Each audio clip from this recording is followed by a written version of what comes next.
बुद्ध ऐसे हैं जैसे हिमाच्छादित हिमालय। पर्वत तो और भी हैं, हिमाच्छादित पर्वत और भी हैं, पर हिमालय अतुलनीय है, उसकी कोई उपमा नहीं। हिमालय बस हिमालय जैसा है, गौतम बुद्ध बस गौतम बुद्ध जैसे। पूरी मनुष्य जाति के इतिहास में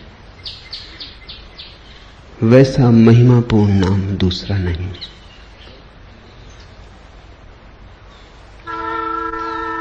गौतम बुद्ध ने जितने हृदयों की वीणा को बजाया है उतना किसी और ने नहीं। गौतम बुद्ध के माध्यम से जितने लोग जागे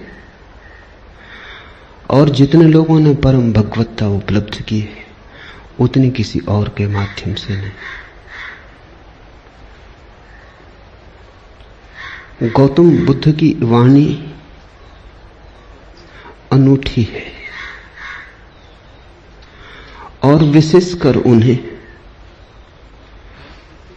जो सोच विचार चिंतन मनन विमर्श के आदि हैं।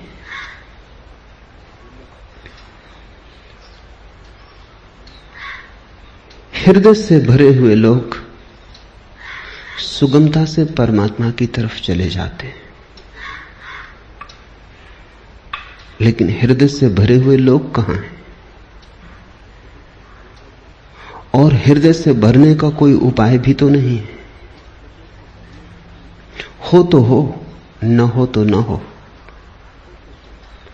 ऐसी आकस्मिक नैसर्गिक बात पर निर्भर नहीं रहा जा सकता। बुद्ध ने उनको चेताया जिनको चेताना सर्वाधिक कठिन है। विचार से भरे लोग, बुद्धिवादी, चिंतन मननशील, प्रेम और भाव से भरे लोग तो परमात्मा की तरफ सरलता से झुक जाते हैं, उन्हें झुकाना नहीं पड़ता। उनसे कोई ना भी कहे तो भी वे पहुंच जाते हैं, उन्हें पहुंचाना नहीं पड़ता। लेकिन वे तो बहुत थोड़े हैं और उनकी संख्या रोज थोड़ी होती गई है। उंगलियों पर गिने जा सके ऐसे लोग हैं। मनुष्य का विकास मस्तिष्क की तरफ हुआ है, मनुष्य मस्तिष्क से भरा है। इसलिए जहां जीसस हार जाएं, जहां कृष्ण की पकड़ न बैठे, वहां भी बुद्ध नहीं हारते। वहां भी बुद्ध प्राणों की अंतरतम में पहुंच जाते। बुद्ध का धर्म बुद्धि का धर्म कहा गया है। बुद्धि पर उसका आदि तो है, अंत नहीं। शुरुआत बुद्धि से है, प्रारंभ बुद्धि से है, क्योंकि मनुष्य वहां खड़ा है। लेकिन अंत उसका बुद्धि में नहीं। अंत तो परम अतिक्रमण है, जहां सब विचार खो जाते, सब बुद्धिमत्ता विसर्जित हो जाती, जहां केवल साक्षी, मात्र साक्षी शेष रह जाता है। लेकिन बुद्ध का प्रभाव उन लोगों में तत्क्षण अनुभव होता है जो सोच विचार में कुशल है। बुद्ध के साथ मनुष्य जाति का एक नया अध्याय शुरू हुआ। 2500 वर्ष पहले बुद्ध ने वह कहा जो आज भी सार्थक मालूम पड़ेगा और जो आने वाली सदियों तक सार्थक रहेगा।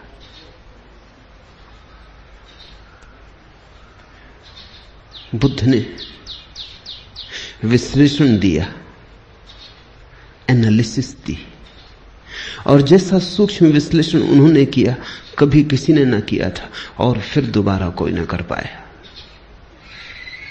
उन्होंने जीवन की समस्या के उत्तर शास्त्र से नहीं दिए, विश्लेषण की प्रक्रिया से दिए।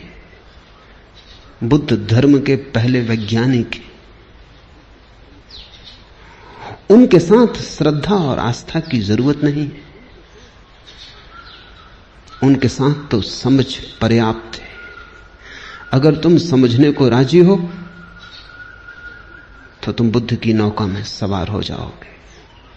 अगर श्रद्धा भी आएगी तो समझ की छाया होगी, लेकिन समझ के पहले श्रद्धा की मांग बुद्ध की नहीं। बुद्ध ये नहीं कहते कि जो मैं कहता हूं भरोसा कर लो। बुद्ध कहते हैं सोचो, विचारो, विश्लेषण करो, खोजो, पाओ अपने अनुभव से तो भरोसा कर लेना। दुनिया के सारे धर्मों ने भरोसे को पहले रखा है, सिर्फ बुद्ध को छोड़कर। दुनिया के सारे धर्मों में श्रद्धा प्राथमिक है, फिर ही कदम उठेगा। बुद्ध ने कहा अनुभव प्राथमिक है, श्रद्धा आनुषांगिक है। अनुभव होगा तो श्रद्धा होगी, अनुभव होगा तो आस्था होगी। इसलिए बुद्ध कहते हैं आस्था की कोई जरूरत नहीं है, अनुभव के साथ अपने से आ जाएगी, तुम्हें लानी नहीं। और तुम्हारी लाई हुई आस्था का मूल्य भी क्या हो सकता है? तुम्हारी लाई आस्था के पीछे भी छिपे होंगे तुम्हारे संदेह। तुम आरोपित भी कर लोगे विश्वास को, तो भी विश्वास के पीछे अविश्वास खड़ा होगा। तुम कितनी ही दृढ़ता से भरोसा करना चाहो, लेकिन तुम्हारी दृढ़ता कपती रहेगी और तुम जानते रहोगे कि जो तुम्हारे अनुभव में नहीं उतरा है उसे तुम चाहो भी तो भी कैसे मान सकते हो, मान भी लो तो भी कैसे मान सकते हो। तुम्हारा ईश्वर कोरा शब्द जाल होगा जब तक अनुभव की किरण न उतरी हो। तुम्हारे मोक्ष की धारणा मात्र शाब्दिक होगी जब तक मुक्ति का थोड़ा स्वाद तुम्हें न लगा हो। बुद्ध ने कहा मुझ पर भरोसा मत करना, मैं जो कहता हूं उस पर इसलिए भरोसा मत करना कि मैं कहता हूं।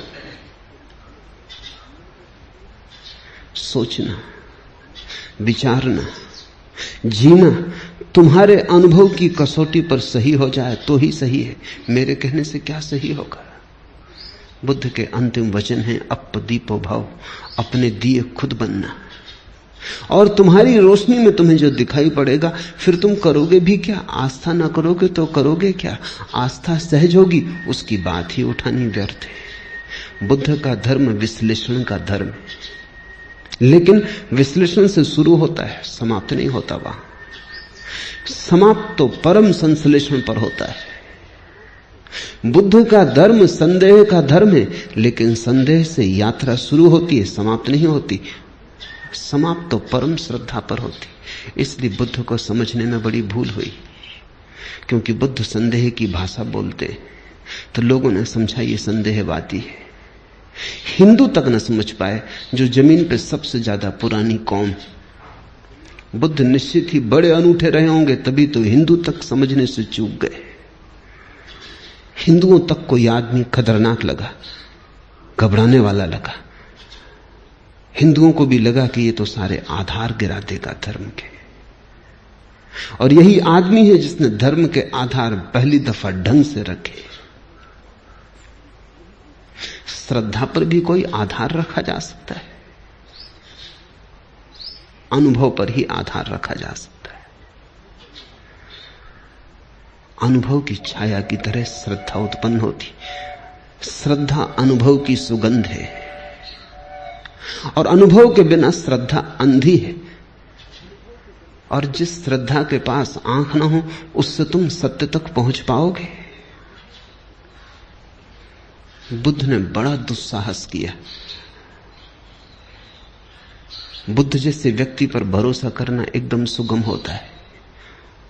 उसके उठने बैठने में प्रामाणिकता होती है, उसके शब्द शब्द में वजन होता है, उसके होने का पूरा ढंग स्वयं सिद्ध होता है। उस पर श्रद्धा आसान हो जाती है। लेकिन बुद्ध ने कहा तुम मुझे अपनी बैसाखी मत बनाना। तुम अगर लंगड़े हो, मेरी बैसाखी के सहारे चल लिए, कितनी दूर चलोगे? मंजिल तक न पहुंच पाओगे। आज मैं साथ हूं, कल मैं साथ न रहूंगा, फिर तुम्हें अपने ही पैरों पर चलना है। मेरी रोशनी से मत चलना, क्योंकि थोड़ी देर को संग साथ हो गया है अंधेरे जंगल में, तो मेरी रोशनी में थोड़ी देर रोशन हो लोगे, फिर हमारे रास्ते अलग हो जाएंगे। मेरी रोशनी मेरे साथ होगी, तुम्हारा अंधेरा तुम्हारे साथ होगा। अपनी रोशनी पैदा करो, अप दीपो भव। ये बुद्ध का धम्मपद, कैसे वो रोशनी पैदा हो सकती है अनुभव की, उसका विश्लेषण है। श्रद्धा की कोई मांग नहीं है, श्रद्धा की कोई आवश्यकता भी नहीं है। इसलिए बुद्ध को लोगों ने नास्तिक कहा, क्योंकि बुद्ध ने यह भी नहीं कहा कि तुम परमात्मा पर श्रद्धा करो। तुम कैसे करोगे श्रद्धा? तुम्हें पता होता तो तुम श्रद्धा करते ही, तुम्हें पता नहीं है। इस अज्ञान में तुम कैसे श्रद्धा करोगे? और अज्ञान में तुम जो श्रद्धा बांध भी लोगे, वो तुम्हारी अज्ञान के ईंटों से बना हुआ भवन होगा। उसे तुम परमात्मा का मंदिर कैसे कहोगे? वो तुमने भय में बना लिया होगा। मौत डराती होगी, इसलिए सहारा पकड़ लिया होगा। यहां जिंदगी हाथ से जाती मालूम होती होगी, इसलिए स्वर्ग की कल्पनाएं कर ली होंगी। लेकिन इन कल्पनाओं से, भय पर खड़ी हुई इन धारणाओं से कहीं कोई मुक्त हुआ है? इसी से ही तो आदमी पंगु है, इससे ही तो आदमी पक्षाघात में दबा है। इसलिए बुद्ध ने ईश्वर की बात नहीं की।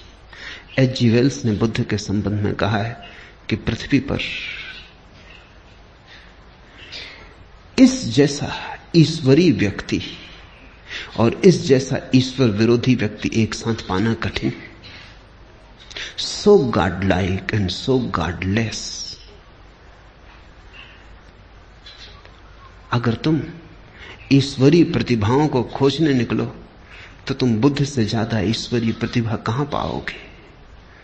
सो गॉडलेस, और फिर भी इतना ईश्वर शून्य, ईश्वर की बात ही नहीं की। इस शब्द को ही गंदा माना, इस शब्द का उच्चार नहीं किया। इससे यह मत समझ लेना कि ईश्वर विरोधी थे बुद्ध। उच्चार नहीं किया क्योंकि उस परम शब्द का उच्चार किया नहीं जा सकता। उपनिषद कहते हैं ईश्वर के संबंध में कुछ कहा नहीं जा सकता, लेकिन इतना तो कह ही देते। बुद्ध ने इतना भी ना कहा। वो परम उपनिषद, उनके पार उपनिषद नहीं जाता। जहां उपनिषद समाप्त होते हैं वहां बुद्ध शुरू होते। आखिर इतना तो कह ही दिया, रोक ना सके अपने को कि ईश्वर निर्गुण है, तो निर्गुण उसका गुण बना दिया। कहा कि ईश्वर निराकार है, तो निराकार उसका आकार हो गया। लेकिन बिना कहे न रह सके। उपनिषद के ऋषि भी बोल गए, मौन में ही संभालना था उस संपदा को, बोलकर गंवा दी। बंधी मुट्ठी लाख की थी, खुली दो कौड़ी की हो गई।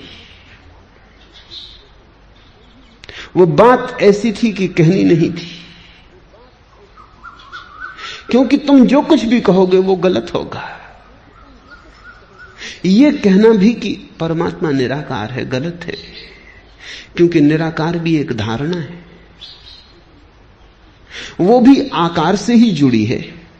आकार के विपरीत होगी तो भी आकार से संबंधित है। निराकार का क्या अर्थ होता है? जब भी अर्थ खोजने जाओगे आकार का उपयोग करना पड़ेगा। निर्गुण का क्या अर्थ होता है? जब भी कोई परिभाषा पूछेगा गुण को परिभाषा में लाना पड़ेगा। ऐसी निर्गुणता भी बड़ी नपुंसक है जिसकी परिभाषा में गुण लाना पड़ता है। और ऐसे निराकार में क्या निराकार होगा जिसको समझाने के लिए आकार लाना पड़ता है। बुद्ध से ज्यादा कोई भी नहीं बोला और बुद्ध से ज्यादा चुप भी कोई नहीं। कितना बुद्ध बोले। अन्वेषक खोज करते हैं तो वो कहते हैं एक आदमी इतना बोला, ये संभव कैसे? उन्हें डर लगता है कि इसमें बहुत कुछ प्रक्षिप्त है, दूसरों ने डाल दिया है। कुछ भी प्रक्षिप्त नहीं है। जितना बुद्ध बोले पूरा संग्रहित ही नहीं हुआ है। खूब बोले और फिर भी उनसे ज्यादा चुप कोई भी नहीं, क्योंकि जहां जहां नहीं बोलना था वहां नहीं बोले। ईश्वर के संबंध में एक शब्द ना कहा। इस खतरे को भी मोल लिया कि लोग नास्तिक समझेंगे, और आज तक लोग नास्तिक समझे जा रहे हैं, और इससे बड़ा कोई आस्तिक कभी हुआ नहीं। बुद्ध महाआस्तिक है। अगर परमात्मा के संबंध में कुछ कहना संभव नहीं है तो फिर बुद्ध ने ही कुछ कहा, चुप रह के इशारा किया। पश्चिम के एक बहुत बड़े विचारक विटगेंस्टीन ने अपनी बड़ी अनूठी किताब ट्रैक्टेटस में लिखा है कि जिस संबंध में कुछ कहा ना जा सके उस संबंध में बिल्कुल चुप रह जाना उचित है। That which cannot be said must not be said। जो नहीं कहा जा सकता कहना ही मत, कहना ही नहीं चाहिए। अगर विटगेंस्टीन बुद्ध को देखता तो समझता। अगर विटगेंस्टीन के वचन को बुद्ध ने समझा होता तो मुस्कुराते और उन्होंने स्वीकृति दी होती। विटगेंस्टीन को भी पश्चिम में लोग नास्तिक समझे, नास्तिक नहीं, पर जो कही नहीं जा सकती बात अच्छा है ना ही कही जाए। कहने से बिगड़ जाती, कहने से गलत हो जाती। लाओस से तक कहता तो है प्रथम वचन में अपने ताओ ते किंग में कि सत्य कहा नहीं जा सकता और जो भी कहा जाए वो असत्य हो जाता है, लेकिन फिर भी सत्य के संबंध में बहुत सी बातें कही, बुद्ध ने नहीं कही। तुम कहोगे फिर बुद्ध कहते क्या रहे? बुद्ध ने स्वास्थ्य के संबंध में एक शब्द भी नहीं कहा, केवल बीमारी का विश्लेषण किया और निदान किया, औषधि की व्यवस्था की। बुद्ध ने कहा मैं एक वैद्य हूं, मैं कोई दार्शनिक नहीं हूं। मैं तुम्हारी बीमारी का विश्लेषण करूंगा, निदान करूंगा, औषधि सुझा दूंगा, और जब तुम ठीक हो जाओगे तभी तुम जानोगे कि स्वास्थ्य क्या है। मैं उस संबंध में कुछ भी ना कहूंगा। स्वास्थ्य जाना जाता है, कहा नहीं जा सकता। बीमारी मिटाई जा सकती है, बीमारी समझाई जा सकती है, बीमारी बनाई जा सकती है, बीमारी का इलाज हो सकता है, सही हो सकता है, गलत हो सकता है, बीमारी के साथ बहुत कुछ हो सकता है। स्वास्थ्य जब बीमारी नहीं होती तब जो शेष रह जाता है वही, उस तरफ केवल इशारे हो सकते हैं, मौन इंगित हो सकते हैं, वे भी प्रत्यक्ष नहीं, बड़े परोक्ष। बुद्ध के धर्म को शून्यवादी कहा गया है। शून्यवादी उनका धर्म है, लेकिन इससे यह मत समझ लेना कि शून्य पर उनकी बात पूरी हो जाती, नहीं, बस शुरू होती। बुद्ध एक ऐसे उत्तुंग शिखर है जिसका आखिरी शिखर हमें दिखाई नहीं पड़ता। बस थोड़ी दूर तक हमारी आंखें जाती, हमारी आंखों की सीमा है। थोड़ी दूर तक हमारी गर्दन उठती है, हमारी गर्दन के झुकने की सामर्थ्य है। और बुद्ध खोते चले जाते हैं। दूर हिमाच्छादित शिखर है, बादलों के पार।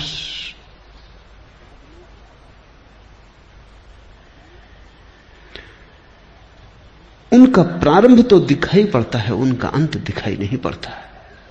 यही उनकी महिमा है। और प्रारंभ को जिन्होंने अंत समझ लिया वो भूल में पड़ गए। प्रारंभ से शुरू करना, लेकिन जैसे जैसे तुम शिखर पर उठने लगोगे और आगे दिखाई पड़ने लगा। और आगे दिखाई पड़ने लगेगा। बहुत लोग बोले, बहुत लोगों ने मनुष्य के रोग का विश्लेषण किया है, लेकिन ऐसा सचोट नहीं। बड़े सुंदर ढंग से लोगों ने बातें कही, बड़े गहरे प्रतीक उपाय में लाए हैं, पर बुद्ध के कहने का ढंग ही और, अंदाजे बयां और। जिसने एक बार सुना पकड़ा गया, जिसने एक बार आंख से आंख मिला ली फिर भटक न पाया। जिसको बुद्ध की थोड़ी सी भी झलक मिल गई उसका जीवन रूपांतरित हुआ।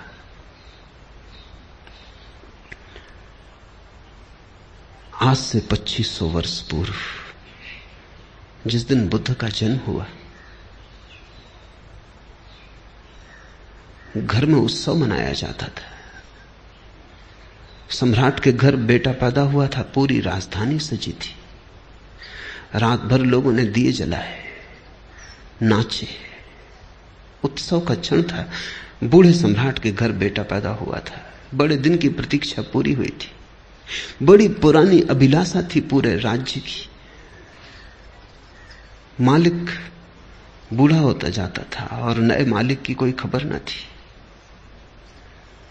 इसलिए बुद्ध को सिद्धार्थ नाम दिया। सिद्धार्थ का अर्थ होता है अभिलाषा का पूरा हो जाना। पहले ही दिन जब द्वार पर बैंड बाजे बजते थे, शहनाई बजती थी, फूल बरसाए जाते थे महल में, चारों तरफ प्रसाद बंटता था, हिमालय से भागा हुआ एक वृद्ध तपस्वी द्वार पर खड़ा हुआ आकर। उसका नाम था असीता। सम्राट भी उसे सम्मान करता था और कभी असीता राजधानी नहीं आया था। जब कभी जाना था तो शुद्धोधन को, सम्राट को स्वयं उसके दर्शन करने जाना होता था। ऐसे बचपन के साथी थे। फिर शुद्धोधन सम्राट हो गया, बाजार की दुनिया में उलझ गया। असीता महातपस्वी हो गया, उसकी ख्याति दूर दिगंत तक फैल गई। असीता को द्वारे पर आए देखकर शुद्धोधन ने कहा, आप और यहां क्या हुआ, कैसे आना हुआ? कोई मुसीबत है, कोई अड़चन है? कहें। असीता ने कही, नहीं कोई मुसीबत नहीं, कोई अड़चन। तुम्हारे घर बेटा पैदा हुआ, उसके दर्शन को आया हूं। शुद्धोधन तो समझ ना पाया। सौभाग्य की घड़ी थी ये कि असीता जैसा तपस्वी और बेटे के दर्शन को आया। भागा गया अंतःगृह में, नवजात शिशु को लेकर बाहर आ गया। असीता झुका और उसने शिशु के चरणों में सिर रख दिए और कहते हैं शिशु ने अपने पैर उसकी जटाओं में उलझा दिए। फिर तब से आदमी की जटाओं में बुद्ध के पैर उलझे।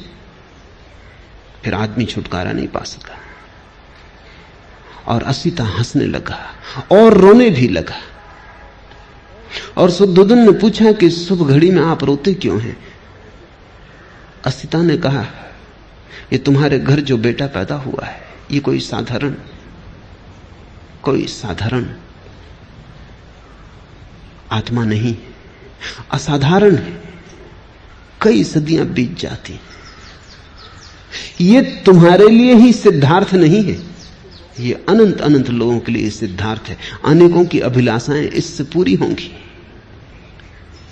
हंसता हूं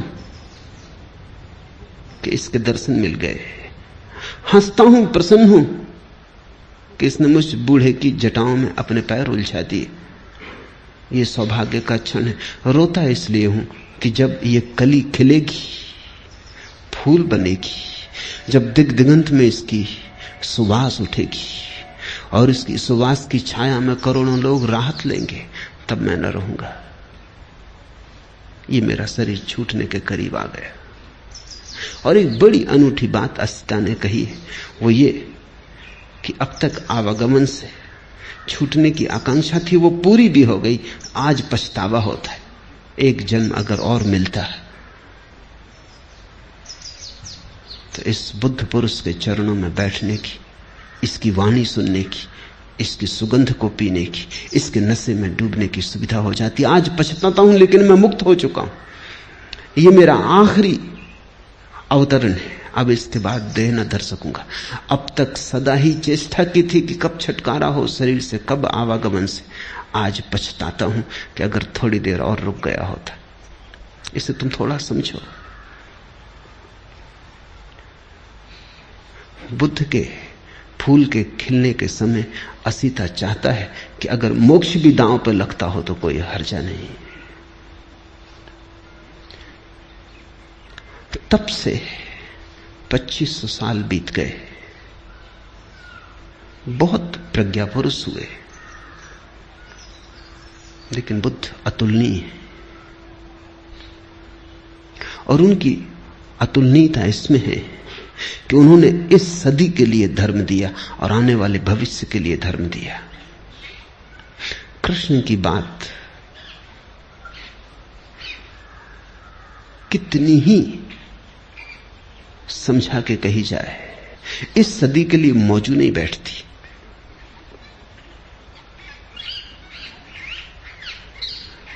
फासला बड़ा हो गया है, बड़ा अंतराल पड़ गया है। कृष्ण ने जिनसे कहा था उनके मनों में और जिनके मन आज उसे सुनेंगे, बड़ा अंतर है। बुद्ध की कुछ बात ऐसी है कि ऐसा लगता है अभी अभी उन्होंने कही। बुद्ध की बात को समसामयिक बनाने की जरूरत नहीं है, वो समसामयिक है, वो कंटेम्पररी है।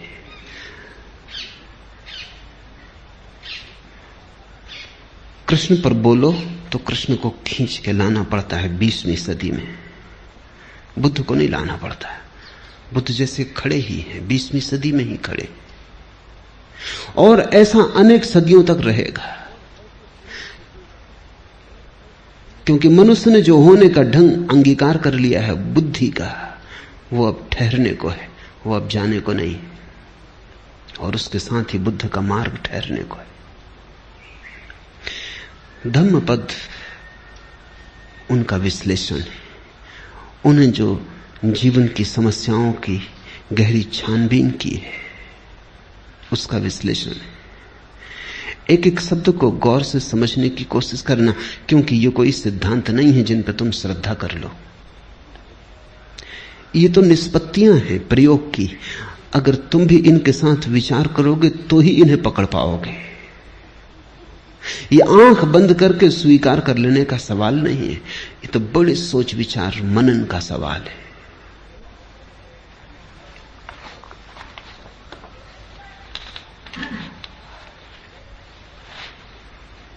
साधारणतः आदमी की जिंदगी क्या है?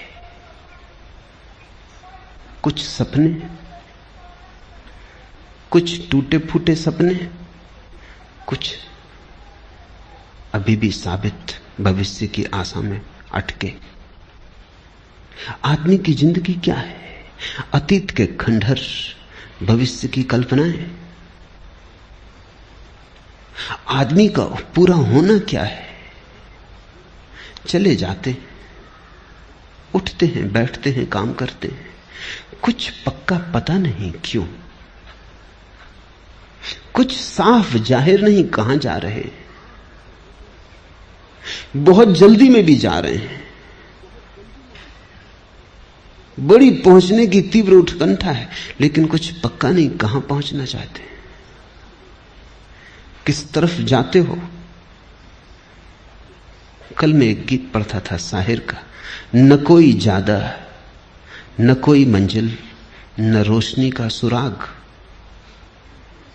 न कोई ज्यादा न कोई मंजिल, न रोशनी का सुराग, भटक रही है खलाओं में जिंदगी मेरी। न कोई रास्ता, न कोई मंजिल, रोशनी का सुराग भी नहीं, कोई एक किरण भी नहीं, और पूरी जिंदगी अंधेरी घाटियों में, शून्य में भटक रही है। भटक रही है खलाओं में जिंदगी मेरी। ऐसी ही मनुष्य की दशा है सदा से। बहुत सी झूठी मंजिलें भी तुम बना लेते हो। राहत के लिए कुछ तो चाहिए। सत्य बहुत कड़वा है, और अगर सत्य के साथ तुम खड़े हो जाओ तो खड़े होना भी मुश्किल मालूम होगा। सिगमंड फ्रायड ने कहा है कि आदमी बिना झूठ के जी नहीं सकता। झूठ सहारा है। तो हम झूठी मंजिलें बना लेते हैं। असली मंजिल का तो कोई पता नहीं। बिना मंजिल के जीना असंभव। कैसे जियोगे बिना मंजिल के? अगर ये पक्का ही हो जाए कि पता ही नहीं कहां जा रहे हैं, तो पैर कैसे उठेंगे? यात्रा कैसे होगी? तो हम कल्पित मंजिल बना लेते, एक झूठी मंजिल बना लेते। उससे राहत मिल जाती, लगता है कहीं जा रहे हैं। कोई रास्ता नहीं है, क्योंकि झूठी मंजिलों के कहीं कोई रास्ते होते? जब मंजिल ही झूठी है तो रास्ता कैसे हो सकता है? तो फिर हम रास्ता भी बना लेते, रास्ता बना लेते हैं, मंजिल बना लेते हैं। सब कल्पित, सब मन के जाल, सब सपने। और ऐसे अपने को भर लेते हैं और लगता है शून्य भर गया, जिंदगी बड़ी भरी पूरी। कोई कुछ दिन हुए चल बसा। एक मित्र ने आके कहा कि आपको पता चला फला फला व्यक्ति चल बसे, बड़ी भरी पूरी जिंदगी थी। मैंने पूछा, रुको, चल बसे ठीक, उसमें तो कुछ किया नहीं जा सकता, लेकिन भरी पूरी जिंदगी थी, ये तुमसे किसने कहा?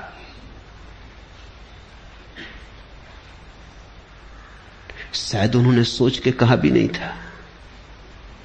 थोड़े झिझके कहा, मैं तो ऐसे ही कह रहा था, कहने की बात थी। पर मैंने कहा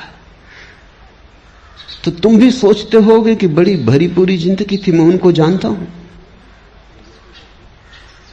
और अगर तुम मुझसे पूछो तो कुछ भी नहीं हुआ, क्योंकि वो मरे हुए ही थे। अब मरा हुआ मर जाए, इसमें कौन सी बड़ी घटना हो गई? जिंदा वो कभी थे नहीं, क्योंकि जिंदगी तो सत्य के साथ ही उपलब्ध होती है, और कोई जिंदगी नहीं है। लेकिन जो झूठ के साथ जी रहा है वो भी सोचता है जिंदगी भरी पूरी है। कितने झूठ तुमने बना रखे। लड़का बड़ा होगा, शादी होगी, बच्चे होंगे, धन कमाएगा, यश पाएगा, और तुम मर रहे हो। और तुम्हारे बाप भी ऐसे ही मरे कि तुम बड़े होगे, कि शादी होगी, कि धन कमाओगे, और तुम्हारा लड़का भी ऐसे ही मरेगा। जिंदगी बड़ी भरी पूरी जा रही है। बाप बेटे के लिए मर जाता है, बेटा अपने बेटे के लिए मर जाता है, ऐसा एक दूसरे पे मरते चले जाते। कोई जीता नहीं। मरना इतना आसान, जीना इतना कठिन। लोग सोचते हैं मौत बड़ी दुस्तर है, गलत सोचते हैं। मौत में क्या दुस्तरता है, क्षण में मर जाते हो। जिंदगी दुस्तर है, 70 साल जीना होता है, और बिना झूठ के तुम जीना नहीं जानते हो, तो तुम 1000 तरह के झूठ खड़े कर लेते हो। यश, पद, प्रतिष्ठा, सफलता, धन। जब इनसे चूक जाते हो तो धर्म, मोक्ष, स्वर्ग, परमात्मा, आत्मा, ध्यान, समाधि पर तुम कुछ ना कुछ, ताकि अपने को भरे रखो। और ध्यान रखना, बुद्ध का सारा जोर झूठ से खाली हो जाने पर है।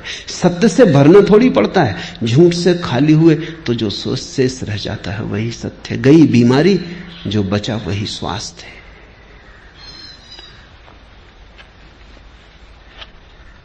लेकिन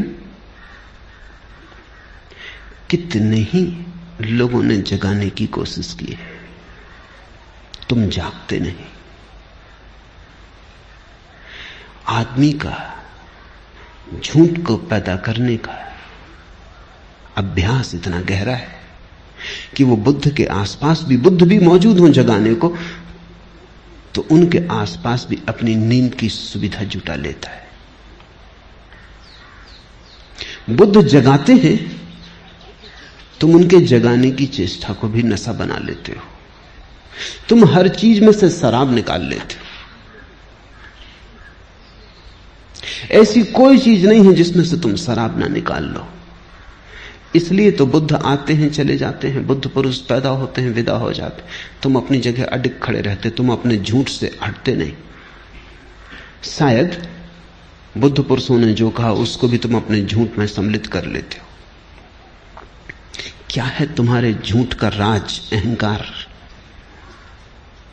अहंकार सरासर झूठ है। ऐसी कोई चीज कहीं है नहीं। तुम हो नहीं, सिर्फ एक भ्रांति हो। है तो पूर्ण, सारा अस्तित्व इकट्ठा है। यह भ्रांति है कि तुम अलग हो। कल ही एक मित्र से मैंने कहा कि अब जागो, तो उन्होंने कहा कि कोशिश बहुत करता हूं,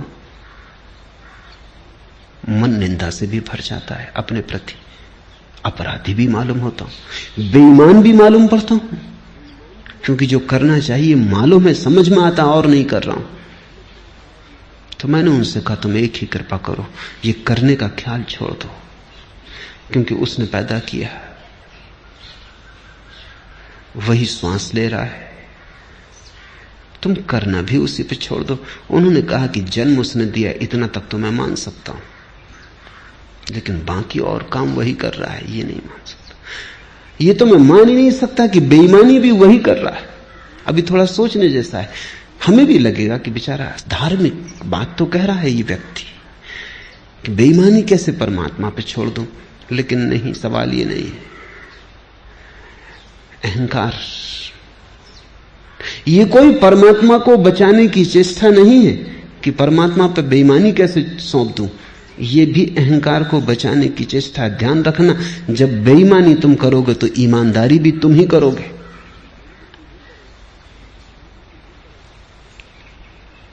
लेकिन जब जन्म भी तुम्हारा अपना नहीं है और मौत भी तुम्हारी अपनी नहीं है, तो दोनों के बीच में तुम्हारा अपना कुछ कैसे हो सकता है?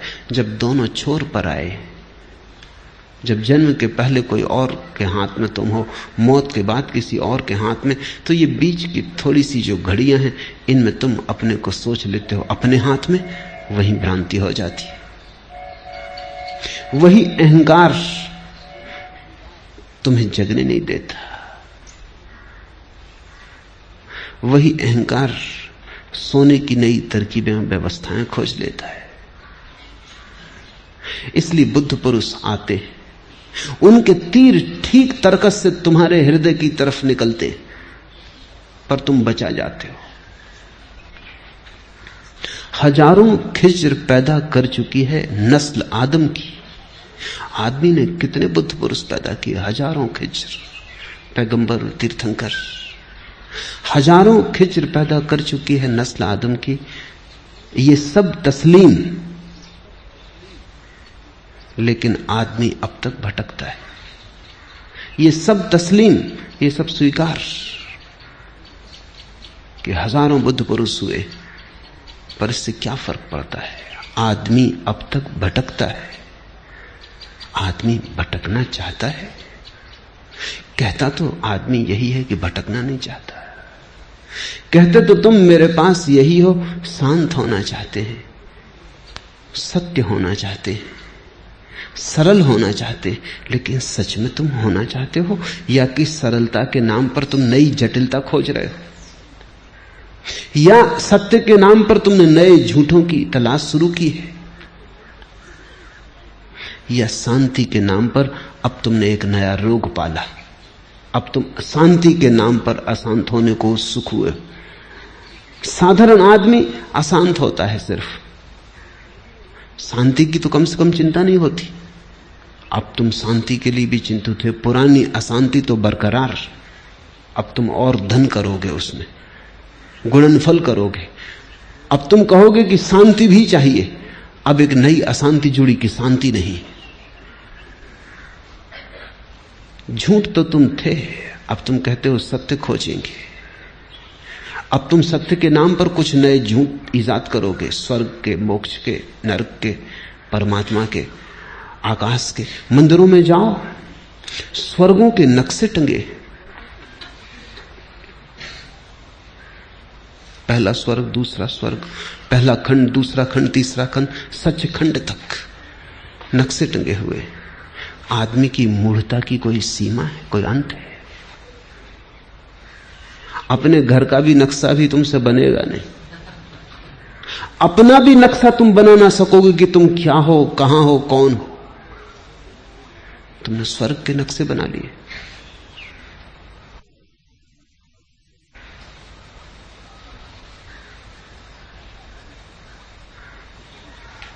एक दुकान पर एक शिकारी कुछ सामान खरीद रहा था। अफ्रीका जा रहा था शिकार करने, कहीं जंगल में भटक ना जाए, इसलिए उसने एक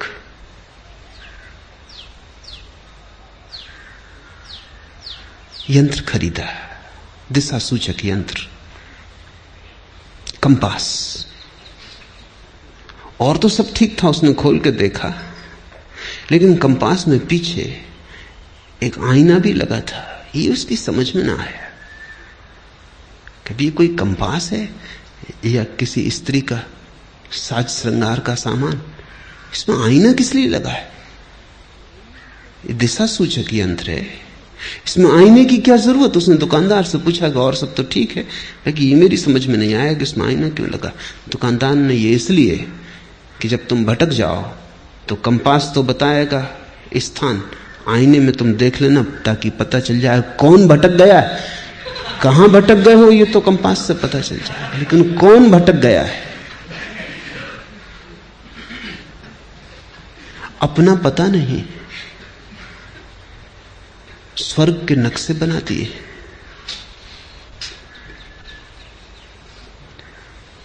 विवाद चल रहे हैं लोगों के, कितने नरक होते।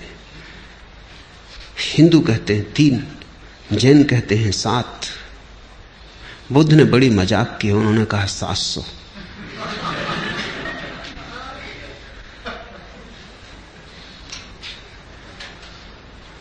ये मजाक की है, क्योंकि बुद्ध को जरा भी उत्सुकता नहीं इस तरह की मूर्ताओं में। लेकिन मजाक भी नहीं समझ पाते लोग। बुद्ध के मानने वाले हैं जो कहते हैं कि नहीं 700 ही होते हैं, इसलिए कहे। मैं तुमसे कहता हूं 7000।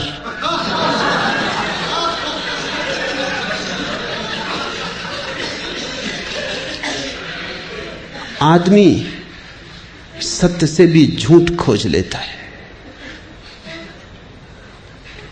इसलिए आदमी भटकता है। बुद्ध बड़े शुद्ध खोजी हैं, उनकी खोज बड़ी निर्दोष। घर छोड़ा तो जितने गुरु उपलब्ध थे सबके पास गए।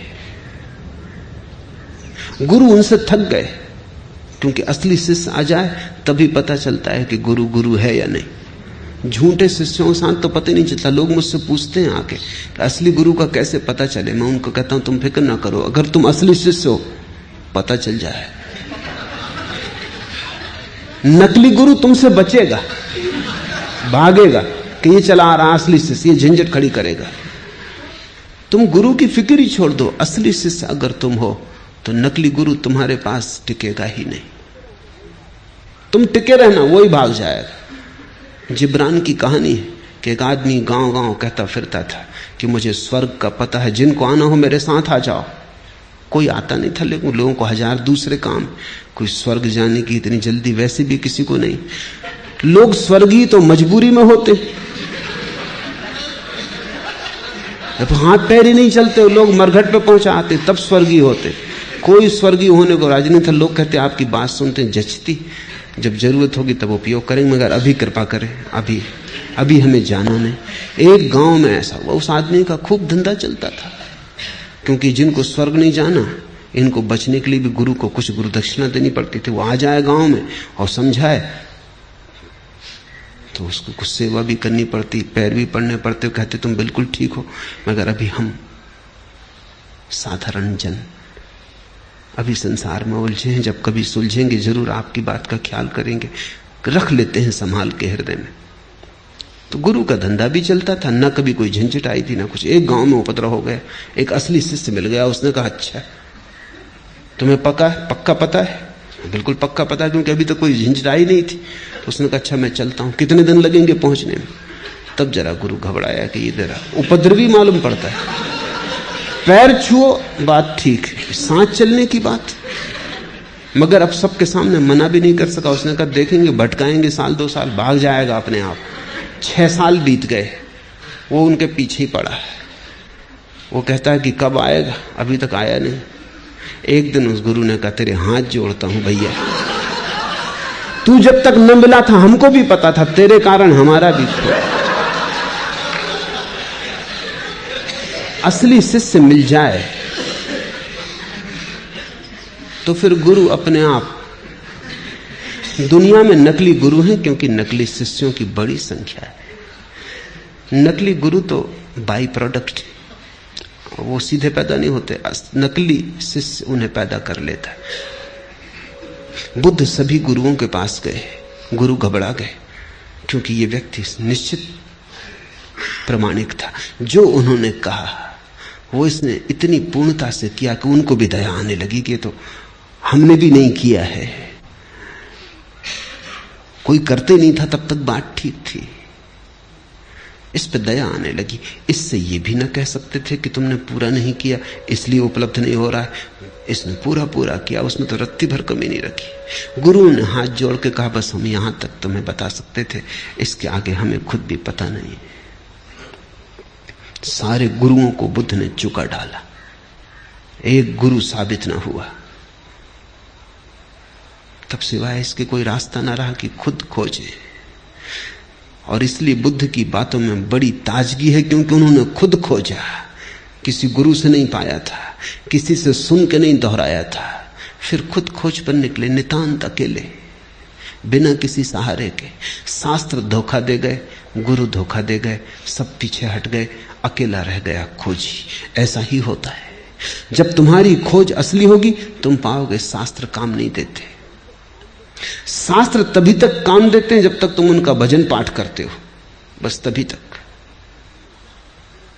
अगर तुमने यात्रा शुरू की तुम तत्क्षण पाओगे शास्त्र में 1000 गलतियां होनी ही चाहिए, क्योंकि हजारों साल तक हजारों लोगों से दोहराते रहे, बनाते रहे, उसमें बहुत कुछ छूट गया, बहुत कुछ जुड़ गया है। लेकिन ये तो पता तुम्हें तभी चलेगा जब तुम यात्रा करोगे। एक तुम नक्शा लिए घर में बैठे हो, उसकी तुम पूजा करते हो, कैसे पता चलेगा? यात्रा पर निकलो तब तुम्हें पता चलेगा, अरे इस नक्शे में नदी बताई है, यहां कोई नदी नहीं। इस नक्शे में पहाड़ बताया है, यहां कोई पहाड़ नहीं। इस नक्शे में कहा बाएं मुड़ना, बाएं मुड़ो तो गड्ढे, यात्रा होती नहीं। दाएं मुड़ो तो ही हो सकती है। जब तुम यात्रा पर निकलोगे तभी परीक्षा होती तुम्हारे नक्शों की, उसके बिना कोई परीक्षा नहीं। जो भी यात्रा पर गए उन्होंने शास्त्र को सदा कम पाया। जो भी यात्रा पर गए उन्होंने गुरुओं को कम पाया। जो भी यात्रा पर गए उन्हें एक बात अनिवार्य रूप में पता चली कि प्रत्येक को अपना मार्ग स्वयं ही खोजना पड़ता है। दूसरे से सहारा मिल जाए बहुत,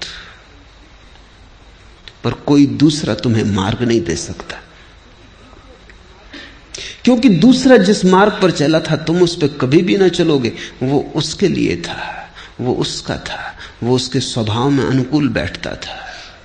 और प्रत्येक व्यक्ति अद्वितीय है।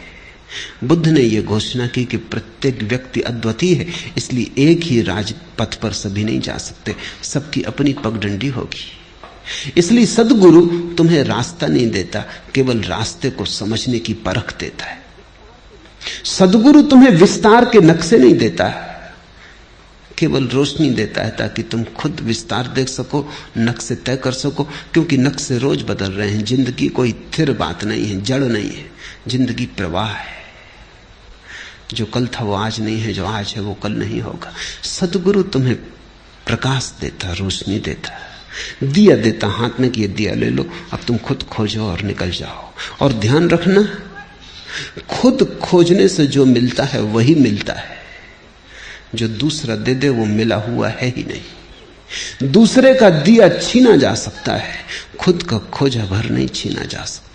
और जो छिन जाए वो कोई अध्यात्म है जो छीना ना जा सके वही।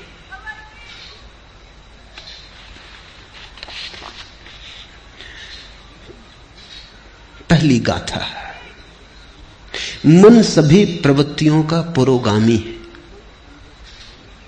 मन उनका प्रधान है, वे मनोमय है। यदि कोई दोषयुक्त मन से बोलता है या कर्म करता है तो दुख उसका अनुसरण वैसे ही करता है जैसे गाड़ी का चक्का खींचने वाले बैलों के पैर का। छोटा सूत्र पर बड़ा दूरगामी।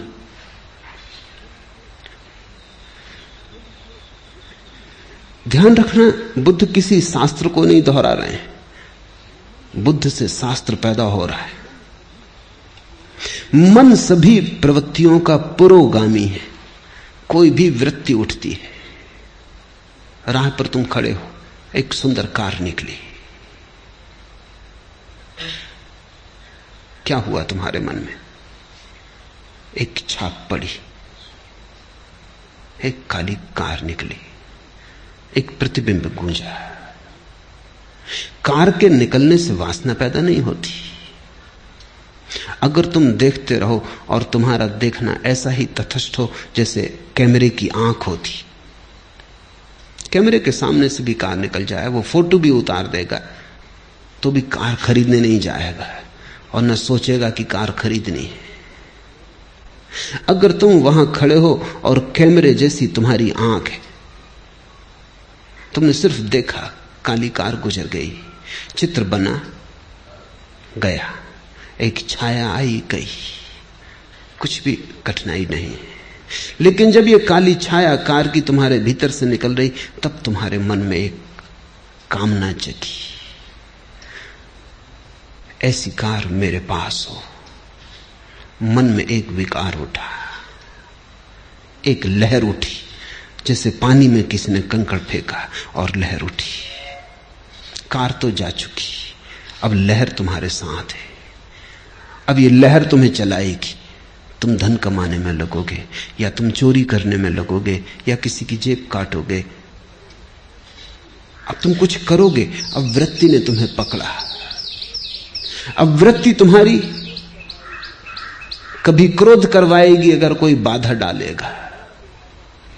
अगर कोई मार्ग में आएगा तो तुम हिंसा करने को उतारू हो जाओगे, मरने मारने को उतारू हो जाओगे।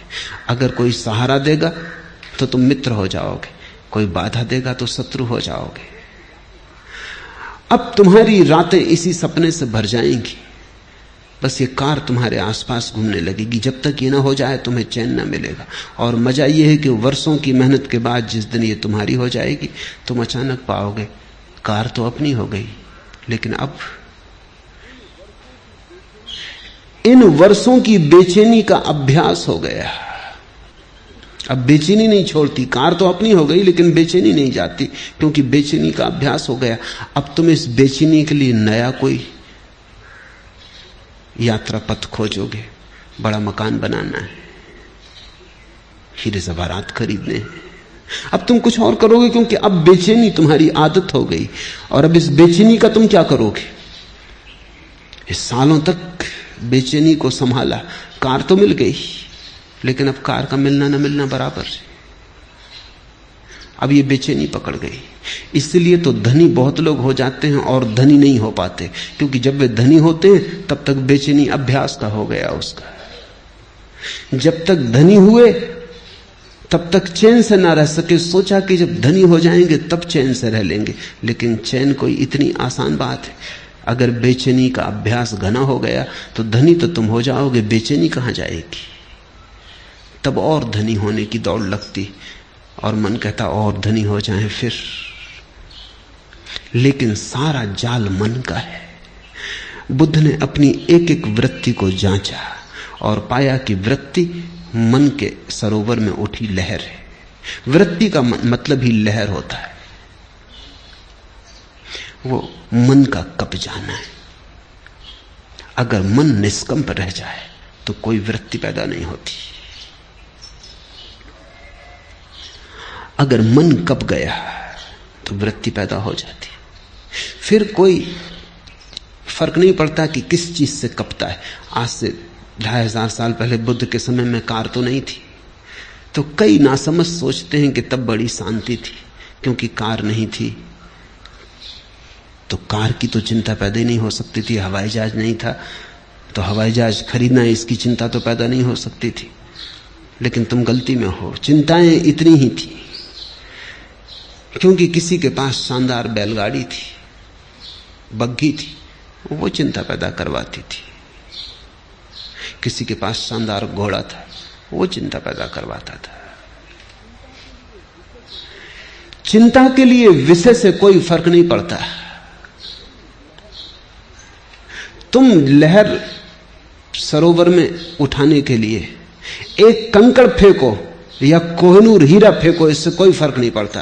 कोहिनूर हीरा भी वृत्ति उठाता है, साधारण कंकड़ भी उतनी ही वृत्ति उठाता है, उतनी ही लहर उठाता है। पानी फिक्र नहीं करता कि तुमने कोहिनूर फेंका कि कंकड़ फेंका, कुछ फेंका, बस इतना काफी है। मन में कुछ भी फेंका और उपद्रव शुरू हुआ। मन सभी प्रवृत्तियों का पुरोगामी, मन उनका प्रधान है, वे मनोमय है। यदि कोई दोषयुक्त मन से बोलता है या कर्म करता है तो दुख उसका अनुसरण वैसे ही करता है जैसे गाड़ी का चक्का खींचने वाले बैलों के पैर का। बुद्ध ने एक सूत्र पाया, जीवन में दुख है, हम भी जीवन में दुखी हैं। और जब हमें दुख पकड़ता है तो हम पूछते हैं किसने दुख पैदा किया, कौन मेरा दुख पैदा कर रहा है? पत्नी, पति, बेटा, बाप, मित्र, समाज, कौन मेरा दुख पैदा कर रहा है? आर्थिक व्यवस्था, सामाजिक ढांचा, कौन मेरा दुख पैदा कर रहा है? मार्क्स से पूछो तो वो कहता है दुख पैदा हो रहा है क्योंकि समाज का आर्थिक ढांचा गलत है, गरीबी है, अमीरी है, इसलिए दुख पैदा हो रहा है। फ्रायड से पूछो तो वो कहता है दुख इसलिए पैदा हो रहा है कि मनुष्य को अगर उसकी वृत्तियों के प्रति पूरा खुला छोड़ दिया जाए तो वो जंगली जानवर जैसा हो जाता है। दुख पैदा होगा उससे, सभ्यता नष्ट हो जाएगी। अगर उसे संभाला बुझाया जाए, तैयार किया जाए, परिष्कृत किया जाए तो दमन हो जाता है। दमन होने से दुख पैदा होता है। इसलिए फ्रायड ने कहा दुख कभी भी ना मिटेगा। अगर आदमी को बिल्कुल खुला छोड़ दो तो मारकाट हो जाएगी, क्योंकि आदमी के भीतर 1000 तरह की जानवरी वृत्तियां हैं। अगर दबाओ, ढंग का बनाओ, सज्जन बनाओ तो दमन हो जाता है। दमन होता है तो दुख होता रहता है, वृत्तियां पूरी नहीं हो पाती। पूरी करो तो मुसीबत, न पूरी करो तो मुसीबत। तो